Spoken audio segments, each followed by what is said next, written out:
விஜயநகர பாமினி அரசுகளோட ஒரு அறிமுகம் பார்க்க போகிறோம். இன்ட்ரடக்ஷனில் வந்து பாமினி அரசை பற்றியும் விஜயநகர அரசை பற்றி ஒரு பேசிக் இன்ஃபர்மேஷன் கொடுத்துருப்பாங்க. ஸோ அது என்னன்னு சொல்லிட்டு சிம்பிளாக எனக்கு எப்படி புரிஞ்சுதோ அந்த இதில் நான் வந்து உங்களுக்கு சொல்கிறேன். இது வந்து பார்ட் 1ன்னு வந்து நீங்கள் வச்சுக்கலாம். ஃபஸ்ட்டு ஸ்டார்டிங்கில் என்ன கொடுத்துருக்காங்கன்னா, இந்த முகமது பின் துக்ளக் ரொம்ப அடக்குமுறை பண்ணுறாங்க, மக்கள்கிட்ட வந்து ரொம்ப அடக்குமுறையை கையாண்டதுனால வந்து புதிய சுதந்திர அரசுகள் தோன்றியிருக்கிறாங்க. அந்த சுதந்திர அரசுகள் தான் வந்து விஜயநகர பாமினி அரசுகள்.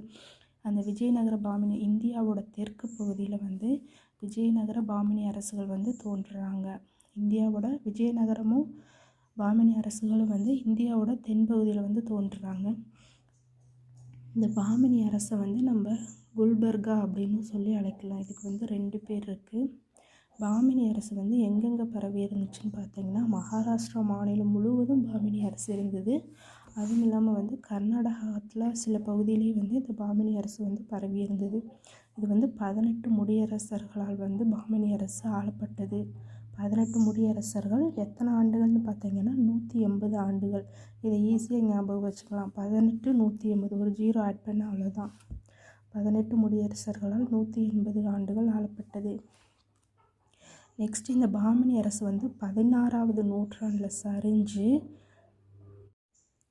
அந்த 16ஆம் நூற்றாண்டில் சரிஞ்சு வந்து பிஜப்பூர், அகமது நகர், கோல்கொண்டா, பீடார், பீரார் என்ற 5 சுல்தானாக வந்து பிரிஞ்சது. 16ஆம் நூற்றாண்டுக்கு மேலே பாமினி அரசு எல்லாம் சேர்ந்து இந்த 5 சுல்தானா வந்து பிரிஞ்சிட்டாங்க. அடுத்து வந்து விஜயநகர அரசு. விஜயநகர அரசு நம்ம எப்படி சொல்லலாம்னா, வெற்றியின் நகரம் அப்படிங்கிற மாதிரி சொல்லலாம். வெற்றியின் நகரம் விஜயநகரம் அப்படின்னு கூட கேட்கலாம். அந்த மாதிரி விஜயநகர அரசு வந்து வெற்றியின் நகரம்னு சொல்லி அழைக்கப்படுகிறது. இந்த வெற்றியின் நகரங்கிற அந்த விஜயநகரம் வந்து ஹரிஹர புக்கர் அப்படிங்கிற 2 சகோதரர்களால் வந்து உருவாக்கப்பட்டது தான் இந்த விஜயநகரம். எங்கேன்னு பார்த்தீங்கன்னா, கர்நாடகாவோட தென்பகுதியில் இந்த விஜயநகரம் வந்து ஹரிஹரர் புக்கர் அப்படிங்கிற சகோதரர்களால் கர்நாடகத்தோட தென்பகுதியில் வந்து நிறுவப்பட்டிருக்குது.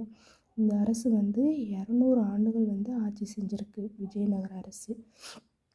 பாமினி அரசு வந்து 180 ஆண்டுகள், ஆனால் விஜயநகர அரசு வந்து 200 ஆண்டுகள் ஆட்சி பண்ணியிருக்கிறாங்க. அடுத்து விஜயநகர அரசுக்கு எதிராக வந்து தக்கான முஸ்லீம்கள் அவங்கெல்லாம் ஒன்று சேர்ந்துடுறாங்க. ரீசன் என்னென்னா, நீங்கள் புக்கில் படிச்சிருப்பவே தெரியும். விஜயநகர அரசு வந்து நல்ல செல்வமும் செழிப்பு நிறைந்த ஒரு நாடாக இருக்கனால வந்து தக்கான முஸ்லீம்கள்லாம் ஒன்று சேர்ந்து விஜயநகரை அழிக்கணும்னு சொல்லிட்டு போர் தொடுக்கிறாங்க. அந்த போர் தான் வந்து தலைக்கோட்டை போர்.